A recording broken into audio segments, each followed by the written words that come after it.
और इस सत्संग में क्या कह रहे हैं परमात्मा?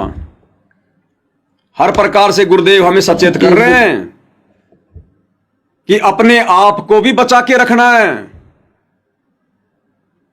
अपने आप को भी बचा कर रखना है, परमात्मा के मिशन को भी आगे बढ़ाना है और अपने भाई बहनों को समझाना भी है। ये तीनों काम करने पड़ेंगे। क्या कह रहे गुरुदेव भगवान? पहले उनके मुख कमल से सुनिएगा। आपकी बुद्धि, आपका विचार सतर इतना ऊपर उठ जाएगा तब हम आगे बढ़ पाएंगे।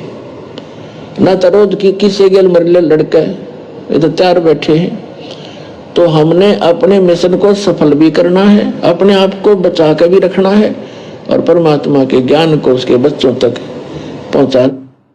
तीनों काम करने पड़ेंगे हमने। गुरुजी कहते हैं यहां तो काल के दूत बिल्कुल तैयार खड़े हैं कमर कस के, चाहे रोज लड़ाई कर ले, रोज झगड़ा कर ले, छोटी छोटी बातों पे लड़ ले, झगड़ ले, मर ले,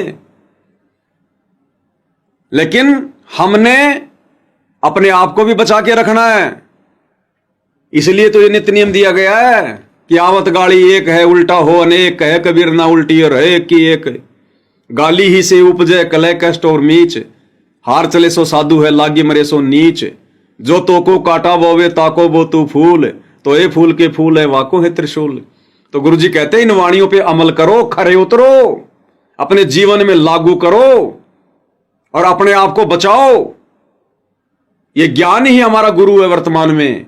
आज गुरुजी की गैर हाजिरी में ये ज्ञान ही हमारा गुरु है और सतगुरु के सतलोक जानने के बाद भी ज्ञान ही हमारा गुरु रहेगा। और आज परीक्षा के समय भी ये ज्ञान ही हमारा गुरु है।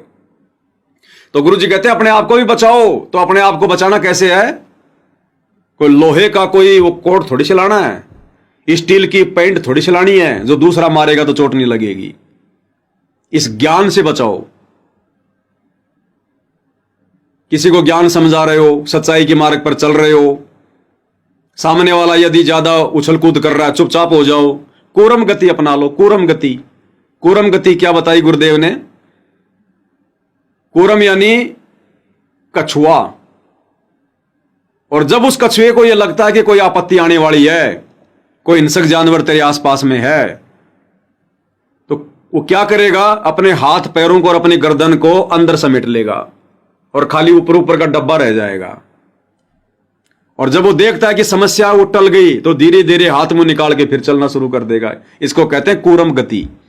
तो गुरुदेव ने हमें आदेश दिया है कबीर सागर के सरलार्थ में कि भगत ने कूरम गति अपनानी चाहिए। आप किसी को ज्ञान समझा रहे हो, समझ रहा तो अच्छी बात है। आपको लगे कि अब ये काल इसकी बुद्धि पे आई है, चुप हो जाओ, शांत हो जाओ, फिर कभी मौका देख के फिर समझाओ। तो इस प्रकार से हमने परमेश्वर के ज्ञान को आधार बनाकर अपने आप को बचाना है। और वर्तमान में इन परिस्थितियों में हमारा बचाव कैसे होगा? मर्यादाओं में। सतलोक आश्रम वाले हमें मार रहे हैं, पीट रहे हैं, हमने हाथ नहीं उठाना। वो हमें गाली दे रहे हैं, हमने गाली नहीं निकालनी। मार रहे हैं तो वहां से बच के निकलने का प्रयास करो। उनके ऊपर मुकदमा मत करो, हमारे भाई है, वरना फिर विधान टूटेगा भगवान का। कल को गुरुजी कहेंगे गधे, क्या तुझे मेरे ऊपर विश्वास नहीं था? तूने इन पे मुकदमा क्यों किया? दोनों गुरु भाई तुम आपस में लड़ रहे हो, झगड़ रहे हो, एक नहीं मान रहा तो कम से कम दूसरे ने तो समझदारी दिखानी चाहिए थी। उस थाने में जाके तुमने मेरा ड्रामा क्यों निकाला? क्या उन थाने वालों को यह पता नहीं चलेगा कि ये दोनों एक ही गुरु के बेटे हैं, एक ही गुरु के बच्चे हैं ये, और आपस में लड़ रहे हैं और दुनिया को ये भगत बनाना चाहते हैं? मेरी क्या इज्जत रहेगी उस थाने में नालायक को? इसलिए एक ने हमेशा नीचा देखना पड़ेगा, जो समझदार है उसने। तो ऐसे हमने वर्तमान में अपना बचाव करना है। और यदि मान लो किसी ने मुकदमा भी कर दिया तो फिर ये तो और ज्यादा हावी हो जाएंगे, काल इनके सर पे बैठ जाएगा फिर। क्योंकि मालिक क्या कह रहे हैं? आवत गाड़ी एक है, उल्टा हो अनेक। यदि हमने मुकदमा इनके ऊपर अगर वो कर दिया मारपिटाई का कि साहब इन्होंने मारपिटाई करी है, तो आपने वो चाहे मुकदमा कर दो चाहे उनके खिलाफ खड़े हो जाओ, बात एक ही है। अंत में हमने इनको प्यार से अपने वश में करना है, प्यार से, प्रेम से। हम इन आश्रम वालों के ऊपर मुकदमा करके, इनके बराबर लड़ाई झगड़ा करके, मार पिटाई करके, गाली निकाल के हम कभी भी इनके हृदय में हम कभी भी इनके हृदय में साधुता जो है वो प्रकट नहीं कर सकते। इसलिए हमने हर प्रकार से मर्यादित रहना पड़ेगा। आज नहीं तो कल परमात्मा इनको भी सद्बुद्धि देगा, आज नहीं तो कल इनके सिर से भी काल हटेगा। उस समय फिर ये सोचेंगे और यही भाई फिर आप और हमारे से आके माफी मांगेंगे। यही चांद राठी, यही बसंत सैनी, यही गुरुजी के लड़के, यही कोऑर्डिनेटर जो आज हमारे साथ में बदतमीजियां करते हैं, कल को यही लोग आकर शर्मिंदा होंगे, नीची गर्दन करेंगे। और उस समय हमने इनको अपने गले से लगा लेना है कि भाई कोई बात नहीं, ये गलती तो मेरे से भी हो सकती थी, कौन सी बड़ी बात है। यानी हमने अपने दिल में जगह रखनी है उनको वापस लाने के लिए। और हमारी इस दौरान ये परीक्षा चल रही है, तो हर प्रकार से समझदार बच्चे ने ही समझदारी दिखानी पड़ेगी। तो क्या कह रहे हैं गुरुदेव, हमने अपने आप को बचाकर भी रखना है और परमात्मा के मिशन को भी आगे बढ़ाना है। मिशन कौन सा? ये सच्चाई वाला, सच पहुंचाने वाला। चाहे समाज में गुरुदेव के ज्ञान को पहुंचाना हो या अपने भगत समाज में भगत भाई बहनों तक ये वीडियो बना बना के जानकारी पहुंचानी हो, तो ये परमात्मा के मिशन को भी आगे बढ़ाना है। और तीसरा, अपने भाई बहनों तक ज्ञान भी पहुंचाना है।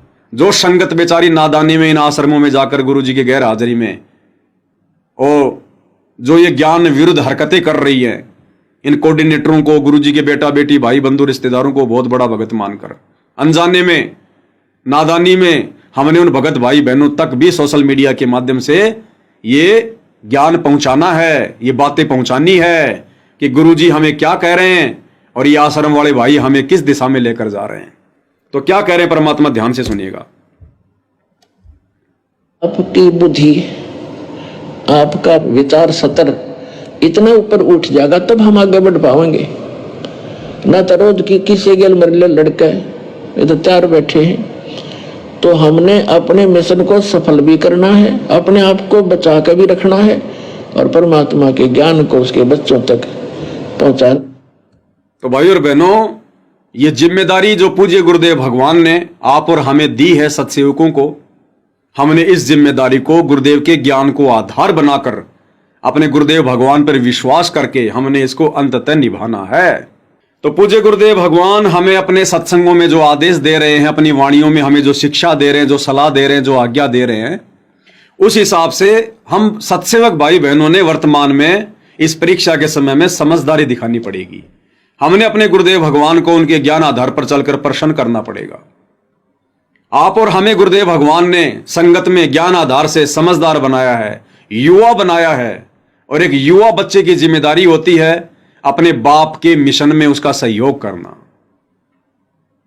और परमेश्वर ने अपने एक सत्संग में, जब परमेश्वर बरवाला आश्रम में सत्संग किया करते थे, और उसी समय 2013 में करोथा आश्रम में थोड़ा सा झगड़ा हो गया था बीच में।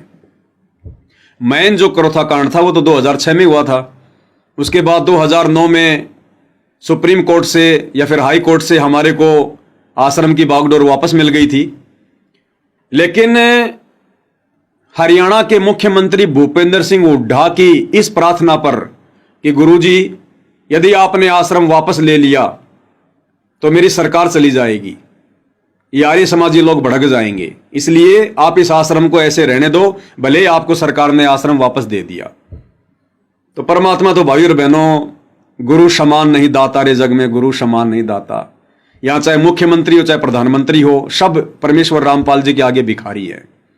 तो गुरुदेव भगवान ने उसकी प्रार्थना स्वीकार कर ली कि कोई बात नहीं भाई, हम अपना और आश्रम देख लेंगे। तो परमेश्वर ने फिर 2010 में सतलोक आश्रम बरवाड़ा खोला। तो 2013 में एक बार फिर से आर्य समाजियों ने झगड़ा कर दिया सतलोक आश्रम करोथा पर आकर। और उस समय परमात्मा ने 150 भक्तों को वहां भेजा, और उन्हीं को भेजा जिनको शतनाम मिला हुआ था, प्रथम नाम वालों को नहीं भेजा। और उन भक्तों ने वापस आकर जब गुरुदेव भगवान से प्रार्थना की, आशीर्वाद प्राप्त किया, क्योंकि जो भगत वहां गए हुए थे सेवा में करोथा आश्रम में, तो उस समय ये दास भी वही था भाई और बहनों आश्रम में। उस समय मुझे सतनाम नहीं मिला था। तो भक्तों ने बताया था कि जिन्होंने सतनाम लिया है केवल उन्हीं को परमात्मा ने आश्रम में सेवा में भेजा था, कि बच्चों आपने वहां बिल्कुल साधुता दिखानी है, कोई लड़ाई झगड़ा किसी प्रकार का नहीं करना है।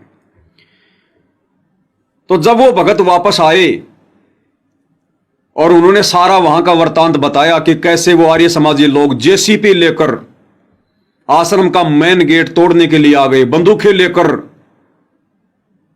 और जोर जोर से आश्रम के ऊपर वो पत्थर फेंक रहे थे। अंदर से बेचारे भगत भयभीत हो रहे थे। इसी बीच वहां से गुरुजी के पास में प्रार्थना गई कि गुरुजी यहां तो ऐसा माहौल हो गया। तो गुरुदेव ने कहा कि सभी बच्चों को बोल दो हाथ में माला ले लो, हाथ में माला ले लो और कुछ नहीं करना, लड़ाई झगड़ा मत कर लेना वहां बिल्कुल भी। तो परमात्मा ने आदेश दिया था कि सबको बोल दो कि हाथ में माला, गेट पर ताड़ा और बंदी छोड़ रखवाड़ा। तो सबने अपने हाथ में माला ले ली, गेट के लगा दिया अंदर से ताड़ा, और बंदी छोड़ फिर बन गया रखवाड़ा। क्यों? क्योंकि उस समय भक्तों ने गुरुजी के आदेश की पालना की। उसके बाद वहां पर वो प्रशासन आ गया और उस भयंकर आपत्ति को परमात्मा ने धीरे धीरे टाल दिया। 2 दिन बाद जब भगत वापस सतलोक आश्रम बरवाड़ा में आए तो परमात्मा ने कहा कि उन सभी बच्चों को भेजो भाई, उनको स्पेशल आशीर्वाद देंगे। तो उन सब के लिए अनाउंसमेंट हुआ कि जो जो भगत उस क्रोथा आश्रम में सेवा के लिए गए हुए थे उनको गुरुदेव भगवान आशीर्वाद देंगे। तो परमात्मा ने उन सबको स्पेशल बुलाया, स्पेशल बुलाकर जो भी बातें की परमात्मा ने, लेकिन संगत को तो उस समय पता चलती है जब गुरुजी सत्संग में बताएंगे। तो गुरुदेव भगवान ने उस घटना के बाद में अपने सत्संग में क्या कहा, क्या बताया। जब वो भगत उस क्रोथा आश्रम में गुरुजी के वचन में रहे, मर्यादा में रहे, जैसा गुरुजी ने कहा उन्होंने वैसा ही व्यवहार किया, तो गुरुदेव भगवान ने फिर उस घटना के लिए सत्संग में उन भक्तों को कैसे धन्यवाद दिया और आगे के लिए गुरुदेव भगवान ने हमें क्या शिक्षा दी कि निकट भविष्य में यदि ऐसा होता है तो हमने क्या करना है। बीज पलटे नहीं, चाहे आए पड़ोसो झोल, और जय कंचन बिष्टा पड़े, घटे नता का मोल। यदि सोने को, गोल्ड को टट्टी के अंदर डाल दिया जाए उसकी कीमत कम नहीं होती। जिसको पता लगता है कि गोल्ड है, उठाकर साफ करके और अपनी तिजोरी में रख लेता है। तो पुण्यात्मा, हमारे ऊपर जो गंध डाला था, आज जनता को पता चला कि सोने के ऊपर ये दुष्ट लोगों ने कूड़ा करकट डाल दिया था।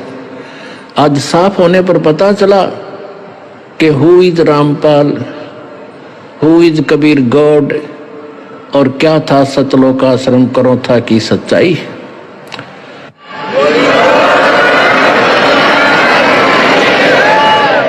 पुण्यात्मा, दुष्ट लोगों का काम तो उनका स्वभाव ही होता है दुष्ट कर्म करने का, और साधु संतों का काम होता है स्वभाव जो उनका होता है परमार्थ ही करने का। और कबीर साहब ने हमें शिक्षा भी दी है कि जो तोकू काटा बोए ताको बो तू फूल, तो हे फूल के फूल हैं वाह को है त्रिशूल। हमें परमात्मा कहते हैं कि आपको यदि कोई कष्ट देता है आप उसको कुछ ना कहो, परमात्मा पर छोड़ो, फिर देखना वो उसका कैसा रिजल्ट आपको देगा। जो तोकू काटा बोए वाको बो तू फूल, और तोहे फूल के फूल हैं वाको है त्रिशूल। वो तो विधान है परमात्मा का, जो जैसे कर्म करेगा उसको फल तो मिलेगा ही मिलेगा। अब पुण्यात्मा, आप सुनिए, कहते हैं संत न छोड़े संतता, कोटिक मिलो असंत। साधु भक्त अपना स्वभाव नहीं चेंज किया करते, बदला नहीं करते, चाहे कितने असंत दुष्ट लोग उनसे कितना ही बुरा व्यवहार करते रहे, वो भगवान पर विश्वास रखने वाले होते हैं। तो जैसे जुलाई 12 जुलाई सन 2006 को क्रोथा कांड उन्हीं दुष्ट लोगों ने किया था जो आज 9 अप्रैल जो अभी 9 अप्रैल सन 2013 में उन्होंने अपनी जात फिर दिखा दी जनता के सामने। वह सच्चाई आ गई कि ये कितने अच्छे लोग हैं और कितने झूठे हैं, कितनी अफवाह फैलाई थी। यही कारण उस दिन था और वही कारण 9 जुलाई ये 9 अप्रैल को इन्होंने करके दिखा दिया। पुण्यात्मा, आप परमात्मा पे विश्वास रखना। संत साधु कभी किसी का बुरा नहीं सोचते, ना करते और ना ही सोचना चाहिए। परमात्मा से कोई चीज छुपी नहीं है। यदि हम भगवान से डरने वाले हैं और हम परमात्मा कबीर जी को परमात्मा मानते हैं तो भगवान भगवान वाले काम किया करता है। आपने बहुत शांति रखनी पड़ेगी। उन दुष्टों का तो नाश हुआ पड़ा है, उनका तो पतन हो रहा है। वो चाहते हैं कि आपका भी नाश कर दें झगड़ा वगड़ा करके। आपने जो संयम दिखाया 9 अप्रैल सन 2013 में करोथा के अंदर, मेरी आत्मा गदगद कर दी। बच्चों, तुमने साधुता दिखाई और आगे भी इतना संयम रखना। कहते हैं क्या कह रहे परमात्मा कि उन दुष्टों का तो पतन हुआ पड़ा है और वो चाहते हैं कि तुम्हारे को भी ऐसा ही बना दें। लेकिन तुम लोगों ने जो साधुता दिखाई, जो संयम दिखाया, बच्चों तुमने मेरी आत्मा गदगद कर दी, गदगद। तो ठीक इसी प्रकार भाई और बहनों, वो तो जगत वाले थे, आर्य समाजी, जिन्होंने दुष्टता की, जिनके विषय में गुरुजी कह रहे हैं। और यहां 12 अगस्त 2025 को हिसार में बसंत सैनी, चांद राठी, 10-15 और भगत भाई, ये तो भगत थे। उससे पहले 2016 में देशराज दिल्ली वाला, परवेश दिल्ली वाला, बसंत सैनी और 8-10 लोग जो मुझपवन दास को जानवर की तरह मार के गए थे, ये तो भगत थे। मध्य प्रदेश में विष्णु साहू, उसकी टीम, वो तो भगत थे। सात संगतियों में आते हैं, पुलिस वालों को लेकर, भक्तों को लेकर मार पिटाई करते हैं, ये तो सब भगत हैं। तो गुरुदेव भगवान के कहने का मतलब है कि बच्चों इनका तो पतन हुआ पड़ा है, इनका तो सत्यानाश हुआ पड़ा है और ये चाहते हैं कि तुम्हारे को भी ऐसा ही बना दें हम। लेकिन गुरुदेव कह रहे हैं बच्चों तुमने जो साधुता दिखाई, मेरी आत्मा गदगद कर दी। तो जितनी भी घटनाएं घटित हुई हैं सत्सेवकों और मैनेजमेंट वालों के बीच में, या जो हिसार में जो घटना घटी अभी मार पिटाई की मुकेश भगत जी, मनोज भगत जी के साथ में, तो हमने साधुता दिखाई, हमने परमेश्वर की आत्मा को गदगद किया है, गदगद। और उन्होंने अपना पहले से और ज्यादा अपना वो पतन कर लिया। और गुरुदेव कह रहे हैं बच्चों आगे भी ऐसे ही सहनशीलता दिखानी है। अब बताओ भाई और बहनों, 9 अप्रैल 2013 की गुरुजी बात कर रहे हैं कि बच्चों आगे भी आपने ऐसे ही साधुता दिखानी है। तो आगे फिर इन्होंने बरवाला कांड में 2014 में साधुता क्यों नहीं दिखाई? वो सहनशीलता, वो साधुता जो इन्होंने 9 अप्रैल 2013 को दिखाई करोथा आश्रम में, वो साधुता भाई और बहनों इन्होंने फिर बरवाला कांड में क्यों नहीं दिखाई? क्यों भक्तों को कमांडो बना दिया? क्यों पुलिस वालों के सामने मरने मारने को खड़ा कर दिया? क्यों लड़ाई झगड़ा करवाया? क्योंकि उस समय इनमें काल पूरी तरह से जो है प्रवेश हो चुका था, पूरी तरह से काल का कब्जा हो गया था इन आत्माओं पर, इन बड़े बड़े भक्तों पर, गुरुजी के परिवार पर, कोऑर्डिनेटरों पर। गुरुदेव तो अंतर्यामी है।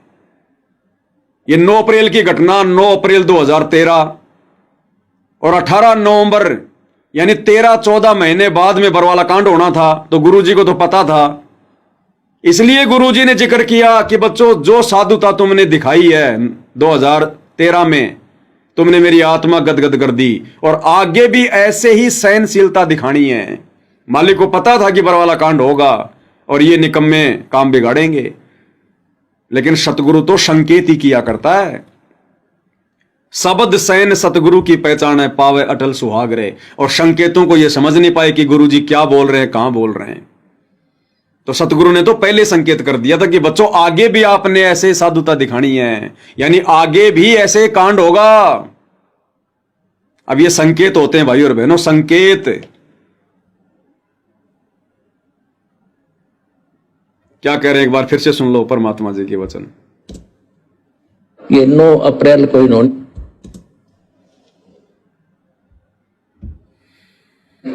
जनता के सामने वह सच्चाई आ गई कि ये कितने अच्छे लोग हैं और कितने झूठे हैं, कितनी अफवाह फैलाई थी। यही कारण उस दिन था और वही कारण 9 जुलाई ये 9 अप्रैल को इन्होंने करके दिखा दिया। पुण्यात्मा, आप परमात्मा में विश्वास रखना। संत साधु कभी किसी का बुरा नहीं सोचते, ना करते और ना ही सोचना चाहिए। परमात्मा से कोई चीज छुपी नहीं है। यदि हम भगवान से डरने वाले हैं और हम परमात्मा, कबीर जी को परमात्मा मानते हैं, तो भगवान भगवान वाले काम किया करता है। आपने बहुत शांति रखनी पड़ेगी। उन दुष्टों का तो नाश होया पड़ा है, उनका तो पतन हो रहा है। वो चाहते हैं कि आपका भी नाश कर दें झगड़ा वगड़ा करके। आपने जो संयम दिखाया 9 अप्रैल सन 2013 में करोथा के अंदर, मेरी आत्मा गदगद कर दी। बच्चों, तुमने साधुता दिखाई और आगे भी इतना संयम रखना। कहते हैं हस्ती डर माने नहीं जो स्वान बुकाही, और शीश महल को देख के वो भौंक भौंक मर जाएं। तो भाई और बहनों, ये आश्रम वाले भाई बहन, गुरुजी के बेटा बेटी, भाई बंधु रिश्तेदार, ये लोग तो गुरुदेव के इस आदेश की पालना नहीं कर पाए। और सोचो इन लोगों का जगत वालों के साथ में क्या व्यवहार होगा जब अपने ही गुरु भाइयों को ये इस प्रकार से रोडों पर नीचे पटक पटक के मार रहे हैं।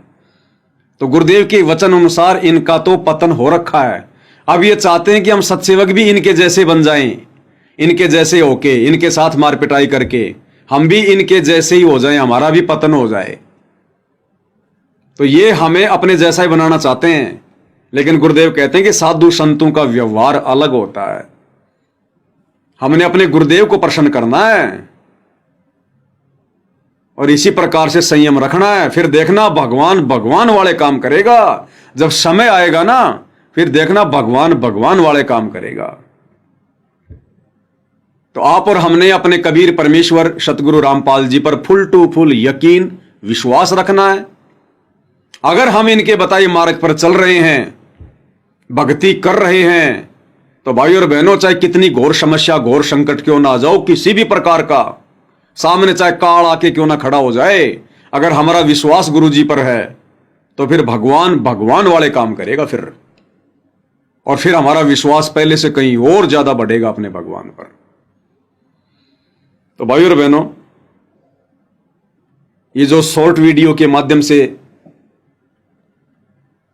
जो ज्ञान चर्चा हो रही है, सत्संगति हो रही है, सतगुरु महिमा हो रही है, ये भाई और बहनों आप और हमारी आत्मा को दिन प्रतिदिन चार्ज करती जा रही है। चार्ज हमें नहीं पता चल रहा, लेकिन हमारी आत्मा ऑटोमेटिक चार्ज हो रही है। ये आत्मा की खुराक है, आत्मा की खुराक है। और दास ने आपको बताया ना कि मैं 2016 से इसी प्रकार से सत्संगों की ये कटिंग करता करता करता करता आज दास के पास में कोई 1500 सत्संग हो गए, शॉर्ट वीडियो 1500। अब मुझे नहीं पता था कि ये मैं क्यों कर रहा हूं, लेकिन मेरे से करवाया जा रहा था गुरुदेव के द्वारा। मुझे नहीं पता था क्या होगा क्या नहीं होगा, लेकिन आज देखो भाई और बहनों, आज इन्हीं शॉर्ट वीडियो के ऊपर 3-3 घंटे की सत्संगतियां हो रही हैं। आज जो भी घटनाएं घटित हो रही हैं, जब हम उनको बताने के लिए बैठते हैं तो आज इन शॉर्ट वीडियो से हमारे को सहयोग मिल रहा है, मदद मिल रही है। तुरंत हम निकाल के दिखा रहे हैं, तुरंत निकाल के दिखा रहे हैं। देखो गुरुजी ने ये बोल रखा, गुरुजी ने ऐसा कह रखा, गुरुजी के तो ये आ गया है। अगर ये नहीं होते, ये 1500 शॉर्ट वीडियो यदि परमात्मा ने दास से ये कटिंग नहीं करवाए होते, तो भाई और बहनों आज ये दास चाहे अपने मुंह से कितना ही भोके, कितना ही बोले, क्योंकि मैं तो तुम्हारा जैसा 2 कोटि का जीव हूं, असर मेरे शब्दों का नहीं हो रहा, असर उन वाणियों का हो रहा जो बीच बीच में मैं गुरुदेव भगवान के सत्संग दिखा रहा हूं। इससे आप लोगों की आत्मा बिल्कुल कैच कर लेती है कि बिल्कुल सही बात, ओके बात, करेक्ट बात है। तो ये परमेश्वर की विशेष रजा पर हमारे ऊपर। और 1500 वीडियो हैं। अब कौन सा वीडियो किस नाम से सेव कर रखा है, और कौन सी बात के ऊपर वो वीडियो दिखाना है, अब ये दास को ही पता है। ये रजा परमात्मा ने दास पे कर रखी है। अब ये वीडियो मान लो मैं आपको दे दूं, बहुत सारे भगत बोलते हैं भगत जी शॉर्ट वीडियो दे दो, मैं दे देता हूं, कोई दिक्कत नहीं है। लेकिन उसको क्या पता कि कौन सा वीडियो किस मकसद से मैंने काट के रखा है, कौन से वीडियो को कहां पर काम लेना है, वो तो मुझे पता भाई, जिससे परमात्मा ने वो कटिंग करवाई है। सत्संग सुनते सुनते उसको सुनकर मेरे मन में क्या विचार आया, उसमें क्या शिक्षा है, वो तो मुझ पवन दास को ही पता है। और आज देख लो, जहां आवश्यकता पड़ती है तुरंत परमात्मा सर्च करवा देते हैं। नहीं 1500 वीडियो में क्या पता चले कि वो वीडियो कहां है। तो परमेश्वर ने वो किस नाम से सेव करवाया, ये मालिक की विशेष दया, विशेष रजा है। और आज देखो ये वीडियो हमारे काम आ रहे हैं। और रोजाना 1 या 2 वीडियो के ऊपर भाई और बहनों 3-3 घंटे की सत्संगति हो रही है, 2-2 घंटे की, 1 या 2 वीडियो के ऊपर। और 1500 वीडियो हैं। ये तो 3 साल में भी पूरे नहीं होने हैं। अगर 3 साल भी रोजाना लाइव आवे तो भी पूरे नहीं होंगे। और 3 साल में तो फिर कम से कम हजारों वीडियो और मैं काट काट के तैयार कर लूंगा। इसलिए कहते हैं 7 समुद्र की मसी करो, लेखनी करो बनराय, और सब धरती का कागज करो, पर सतगुरु महिमा लिखी न जाए। कितना बोलेंगे आप, और हमारी कितनी औकात है, कितनी हैसियत है, 2 कोटि के जीव हैं। और सतगुरु की महिमा तो अपरंपार है, अपार है। लेकिन जितना हम कर लेंगे उतना हमारे हित में, हमारे भले में, हमारे फायदे में। जितना कर लेंगे उतना हमारे हित में। तो भाई और बहनों, परमात्मा सात संगतियों के माध्यम से अपनी गैर हाजिरी में अपनी विशेष प्यारी आत्माओं के सीने में जो आग परमेश्वर ने भक्ति वाली ज्योति जो परमात्मा ने जलाई थी, भाई और बहनों, अगर गुरुदेव भगवान फिर से सात संगति शुरू ना करवाते तो वो ज्योति धीरे धीरे भाई और बहनों हमारी वो बुझ जानी थी। जैसे इन आश्रम वाले भाई बहनों की बुझ चुकी है, समाप्त हो चुकी है। वो बत्ती ना जाने इन्होंने कहां फेंक दी निकाल के। अब भगवान दोबारा से जलाए तो किसको जलाए? इन्होंने तो अपनी आत्मा को ही मार के रख दिया, जमीर को ही बेच दिया, सारे भक्ति विरुद्ध कर्म करके। और आप और हमारी उस बत्ती को परमात्मा ने धीरे धीरे धीरे धीरे जलने दिया। और जैसे ही बंद होने वाली थी, परमात्मा ने बरवाला कांड के बाद में साध संगतियां शुरू करवा दी। फिर से परमात्मा ने माचिस लगवा दी। और आज हम सबके सीने में परमेश्वर की ज्योति धधक रही है, धधक रही है। आंधी आ रही है, तूफान आ रहे हैं, यानी बड़ी बड़ी समस्या आ रही हैं, काल के झकझोल आ रहे हैं, फिर भी वो परमेश्वर की ज्योति बुझ नहीं रही। तो इसका मतलब गुरुदेव भगवान आप और हमें अपने संरक्षण में लेकर चला रहे हैं, सात संगतियों को संरक्षण में लेकर। वरना ये काल एक कदम भी ना चलने दे, सात संगति एक कदम भी। ये सात संगति रुकवाने के लिए तो काल प्रेरणा से इन आश्रम वाले भाई बहनों ने मेरे ऊपर मुकदमे करवाए, जेल करवाई, मुझे दुखी कर रहे हैं, परेशान कर रहे हैं, ताकि ये बैठ जाएगा। फिर और कौन है फिर बोलने वाला? और कौन है बोलने वाला? ये तो मैं बैठ नहीं रहा, इसलिए पता नहीं चल रहा कि और कौन है। और जिस दिन ये पवनदास बैठ जाएगा उस दिन देखना, इस पवनदास के भी बड़े बड़े, मैं तो कुछ नहीं हूं, इतने लोग निकलेंगे, इतने लोग निकलेंगे, इतने लोग, तुम थक हार के माथा मारोगे कि वो पवनदास ही ठीक था अकेला, वो पवनदास ही ठीक था। ये तो ना जाने कितने खड़े हो रहे हैं, गिनती नहीं इनकी। तो ऐसी बात नहीं है भाई और बहनों, ज्ञान तो सभी ले रहे हैं, सबको ही पता चल रहा है इन बातों का। परमात्मा ने यहां तक भर दिया सबको, सबको सच्चाई का पता चल गया, ज्ञान आधार का पता चल गया, भगवान का पता चल गया, और भगवान को कैसे हमने प्रसन्न करना है उस भक्ति विधि का पता चल गया। अब तो ना जाने कितने मेरे जैसे पवनदास खड़े हो रहे हैं। वो तो बेचारे इसलिए लाइव नहीं आते कि भाई चलो हमारे भगत जी, हमारे जो भगत भाई हैं पवनदास, ये लाइव आ रहे हैं। और भगत भाई बहनों के पास में फिर इतना मोबाइल का इंटरनेट नहीं होता। अगर वो हमारी भी सारी वीडियो देखेंगे फिर रात को 9 बजे, फिर बेचारे क्या देखेंगे? उनका तो इंटरनेट ही खत्म हो जाएगा। इस चक्कर में बेचारे लाइव नहीं आ रहे। नहीं तो पवनदास को बैठाने की मत सोचो, तुम्हारा भला है मैनेजमेंट वालों। अगर पवनदास को तुमने बैठा दिया तो फिर भाई पवनदास से भी बड़े बड़े ना जाने कितने खड़े हो जाएंगे, कितने खड़े हो जाएंगे। 10-12 साल कम नहीं होती हैं। तो भाई और बहनों, आप और हमारे पर बहुत बड़ी रजा, बहुत बड़ी मेहर गुरुदेव भगवान की। हम इसी प्रकार से परमात्मा की महिमा में उनके चरणों में पड़े रहें, अपनी आत्मा की खुराक को निरंतर ग्रहण करते रहें, और एक दिन इसी प्रकार से भाइयों और बहनों ऐसे गुरु की महिमा करते करते करते करते कब हमारा यहां से पीछा छूट जाएगा हमें पता भी नहीं चलेगा। इसलिए परमात्मा हमें भूल भुलैया में रख रहे हैं कि सात संगतियों के माध्यम से, ज्ञान चर्चा के माध्यम से, गुरु महिमा के माध्यम से इनका संसार से ध्यान हटा रहे, बकवादों से पीछा छूटा रहे, और ऐसे ही किसी न किसी बहाने घर वाले सोचेंगे रात को सोया तो सुबह उठा ही नहीं, ऐसे ही परमात्मा सतलोक में ले जाके टेक देगा। इसमें कोई उम्र का कोई लेना देना नहीं है कि बुढ़ापे में जाके मरेगा, 80 साल में जाके मरूंगा। आदरणीय गरीबदास जी केवल 61 साल की उम्र में, आज से 300 साल पहले 60 साल का व्यक्ति तो जवान होता है, 61 साल की उम्र में युवा अवस्था में आदरणीय गरीबदास जी ने अपना शरीर छोड़ दिया था कि भैया मेरी भक्ति समाप्त, मेरे सांसारिक कार्य समाप्त, मेरी जिम्मेदारियां समाप्त, एक भूमिका निभाई। उन्होंने कहा कि परमात्मा मेरी जिम्मेदारियां समाप्त हो गई है, बाल बच्चे बड़े हो गए हैं, सब अपना खा रहे हैं, कमा रहे हैं, और परमात्मा अगर दास की भक्ति पूरी हो गई हो तो दास का यहां से पीछा छुटाओ। 61 साल की उम्र में युवा अवस्था में आदरणीय गरीबदास जी ने शरीर छोड़ दिया था। इस भक्ति मार्ग में कोई उम्र का लेना देना नहीं है, ये आप और हमारे ऊपर है कि कब हम अपनी जिम्मेदारियों को पूरा करते हैं, कब हम इन जिम्मेदारियों से मुक्त होते हैं, या सारा जिंदगी ये परिवार पोषण में, बच्चों को आगे बढ़ाने में, प्लाट पे प्लाट लेने में लगे रहेंगे। ये आप और हमारे ऊपर है भाई और बहनों, परमात्मा अब जबरदस्ती नहीं करेगा। तो जितना जल्दी हो सके हम भगत भाई बहनों ने सतगुरु रामपाल जी परमेश्वर जी के धरती पर रहते सहते अपनी जिम्मेदारियों से पीछा छुटवाना है, मुक्त होना है। और अब तो भाई और बहनों हमारा परिवार, हमारे बच्चे भगवान की शरण में आ गए। अब तो तुरंत सारी जिम्मेदारी भगवान पे डाल दो कि गुरुजी आप संभालो, आपकी आत्मा, आपके बच्चे, मेरे क्या लगे। और यहां से फ्री होने की सोचो कि परमात्मा निकाल दो बस यहां से। गुरुजी के रहते सहते जो निकल गया सो निकल गया, अन्यथा भाई और बहनों शरीर तो उसके बाद भी छूटेंगे, लेकिन मोक्ष के दरवाजे बंद हो जाएंगे। जब ले जाने वाला ही चला जाएगा तो हम कहां से चले जाएंगे। इसलिए उम्र का मत देखो, अपनी जिम्मेदारियों से फ्री होने की सोचो। जल्दी से जल्दी ये गोल्डन चांस है, ये नहीं मिलेगा फिर दोबारा। तो भाई और बहनों आज की सात संगति में केवल इतना ही। परमात्मा रजा करेंगे, दया बख्शेंगे तो कल रात्रि फिर से परमेश्वर की सेवा में हाजिर होंगे। तब तक गुरुदेव भगवान हम सबको आज्ञा दें, सद्बुद्धि दें, हमारा मार्गदर्शन करें। बंदी छोड़ सतगुरु रामपाल जी परमेश्वर जी की जय हो।